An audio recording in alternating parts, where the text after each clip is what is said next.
हनुमान चालीसा इतकी शक्तिशाली का आहे? असं म्हणतात की ज्याने मनापासून हनुमान चालीसा म्हटली त्याच्या आयुष्यातील मोठ्या संकटांपासून त्याला संरक्षण मिळतं. पण खरंच असं का होतं? हनुमान चालीसा ही फक्त एक स्तोत्र नाही, तर ती भगवान हनुमान यांची स्तुती आहे. ही संत तुलसीदास यांनी रचली आहे.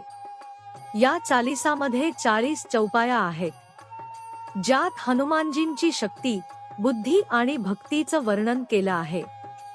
जेव्हा तुम्ही हनुमान चालीसा म्हणता तेव्हा तुमचं मन शांत होतं, भीती कमी होते आणि आत्मविश्वास वाढतो. वैज्ञानिक दृष्टिकोनातून पाहिलं तर मंत्रोच्चारामुळे मेंदूवर सकारात्मक परिणाम होतो आणि भक्तांच्या मते हनुमानजी स्वतः आपल्या भक्तांचं रक्षण करतात.